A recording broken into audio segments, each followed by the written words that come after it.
ሰላም ሰላም ሰላም ጤና ይስጥልኝ።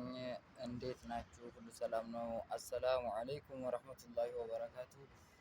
ውድ የሱሌይማን መሐመድ ቻናል ተከታታዮች እንዴት ናችሁ? ሁሉ ሰላም ነው? ከኔ ጋር ሁሉ ሰላም ነው አልሐምዱሊላህ። ከእናንተ ጋርስ ሳምንታችሁ እንዴት ነበር? እንዴት ይዛችኋል? ሁሉ ሰላም ነው? ስራ በያላችሁበት ሁላችሁም ወንድ ሴት፣ ሁሉም የሁሉም ሃይማኖት ተከታይ በሙሉ እንዴት ናችሁ? ሁሉ ሰላም ነው? ወላሂ አልሐምዱሊላህ ከኔ ጋር ሁሉ ሰላም ነው። እስኪ ዛሬ ቀስቀስ ብዬ ነው እና የመጨረሻውን ክፍል 14 ገጽ 14 አራተኛ ክፍሉን ርዕሱ ከቃሉ አመሳክሩ የሚለውን የግጥም የመጨረሻ ክፍልና አንዳንድ ምልከታዎችን ለመግለጽ ያክል ነው እና ኢንሻአላህ መጨረሻውን ክፍል አሁን አቀርብላችኋለሁ። 14ን ክፍል 14ን ከ13 ጀምሮ እስከ አዲስ አቀርብላችኋለሁ። ከቃሉ አመሳክሩ ነው የሚለው። ነብዩ ያወገዙትን ሰለላሁ ዐለይሂ ወሰለም ነቢይ ያወገዙትን በነፍስ ታቅፌ ሳልጥል እንዳይመጣ ትልቁን እንቅልፌ ጎራዬን እንዳለይ እንድረጋ ምኔ የዱንያን ግኝቶች ሳይገለውም አይኔ ተጠያቂ ሳልሆን ከቀብር ስገባ ከሪሙ ጌታዬ ታረቀኝ በተውባ ከሁሉም አብልጬ አንተን እንድፈራ ከሐራም እንድታቀብ ከአምርን ከይርም እንድሰራ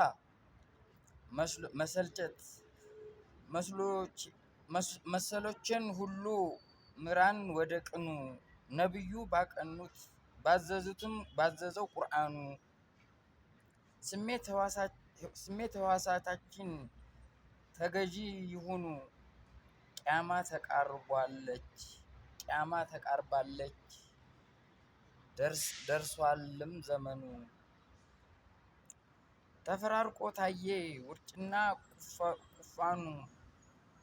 ቆፈኑ የአላህ ከባድ ፍርዶች ዟሂር እየሆኑ ሰማይና ምድር እስከሚዳፈኑ ብዙዎች በኑሮ እየተፈተኑ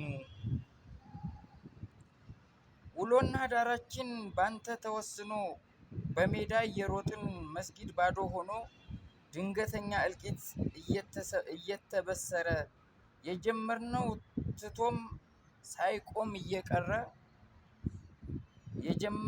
ትቶም ሳይቋጭ እየቀረ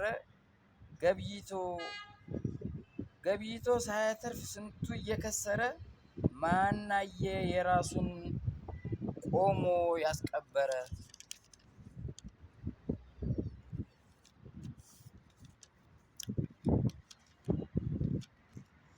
ስለ ወንድሙ ሲል እንዲህ ነበር ጽድቅና ኩነኔው እየተናገረ ሰው የራሱን እምነት ካላስመሰከረ የእሳትን ድንጋይ እየወረወረ የሞት ጥላ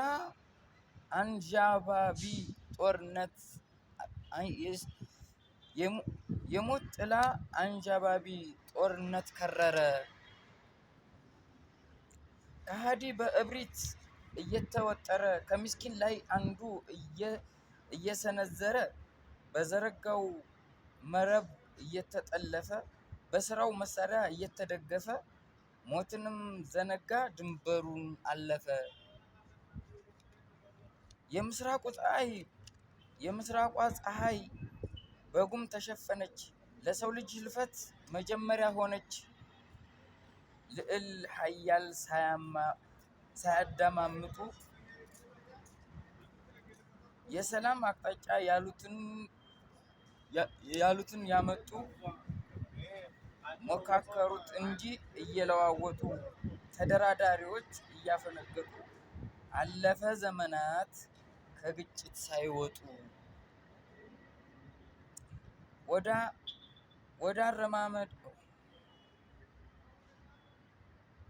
ወደ አርማጌዶን የሚሰበሰቡ ከባዱን መሳሪያ ለድል ያነገቡ ተበስሯል በትንቢት ዘማቾች እንዳሉ ጦሩን ለብሰው ፈረስ የሚኮለኩሉ ከቃሉ አመሳክሩ ጊዜን ልብ በሉ። ከቃሉ አመሳክሩ ጊዜን ልብ በሉ። እዚህ ላይ ጨርሻለሁ። ከቃሉ አመሳክሩ የሚለውን የግጥም ርዕስ በአሁኑ ሰዓት ሁላችንም እንደሚታወቀው እውነት ለመናገር ሁሉም የየራሱን እሽቅድድም የያዘበት ዘመን ነው። በስራ ጎበዞች፣ በስራ የበረቱ፣ በስራ የሚሽቀዳደሙ፣ በስራ የሚያምኑ፣ በእድገት የሚያምኑ፣ ሰርቶ በመለወጥ የሚያምኑ ሰዎች ክበሩ። በሰላም የሚያምኑ ሰዎች ሰላማችሁ ይብዛ። በውይይት በምክክር የሚያምኑ ሰዎች እነሱም እንደዚሁ ይክበሩ። ሌሎች ግን አንድን ሰው በመጣል የሚፎካከሩ እኔ በልጥ እያሉ በተለያዩ እዚህም ሶሻል ሚዲያ ላይም እንደዚሁ መዘራጠጥና የተለያየ አሉባልታ የተለያየ ነገር ያልተሰራውን በሬ ወለደ ብሎ ማውራት፣ እንደዚሁም ደግሞ ከሃይማኖታችን እያፈነገጥን እንደሆነ በተለያየ ነገር ከውሏችን ከስራችን ሁለት አይነት ሶስት አይነት ሰው ሆነን ያለ ነው እና አጠቃላይ የግጥሙ ይዘት ለወንድሞቻችን ለእህቶቻችን አጠቃላይ ለማህበረሰቡ ቅን መሆን እንዳለብን እና ጊዜ የለንም የረፈደ መሆኑን ለእያንዳንዱ ነገር ጊዜ የለንም፣ እየረፈደ ነው። አንድ ሰው አንድ ቀን በጨመረ ቁጥር እየቀነሰ ነው እንጂ እየጨመረ እንዳይመስላችሁ። አንድ ልጅ ተወልዶ 1 ዓመት ሲሞላው ከሚኖረው እድሜ ላይ 1 ዓመት ነው የቀነሰው፣ 1 ዓመት አይደለም የጨመረው። እና ባለን የህይወት ዘመናችን አጭር ነው። በዚህ ዘመናችን በጎ መስራት፣ ቅን መሆን፣ ንስሐ የምንገባበት ጊዜ፣ የወንጀሎቻችን ንስሐ የምንገባበት ጊዜ እና ጥሩ ስራ ኸይር ስራ መስዋዕት የምንሰጥበት ጊዜ፣ የተለያየ ነገር በጎ ስራዎችን የምንሰራበት ጊዜ መሆኑን ነው የሚያመለክተው። እና በተቻላችሁ መጠን ሰብስክራይብ፣ ሼር፣ ላይክ አድርጉኝ፣ አበረታቱኝ። ኢንሻአላህ ቀጣይ ክፍል ደግሞ ይዤላችሁ ቀርባለሁኝ በሌላ ርዕስ። እስከምንገናኝ ለምታበረታቱኝ በሙሉ ልባዊ ምስጋናዬ ላቅ ያለ ነው። በያላችሁበት ሰላማችሁ ብዝት ይበል። ወሰላሙ አለይኩም ወራህመቱላሂ ወበረካቱ።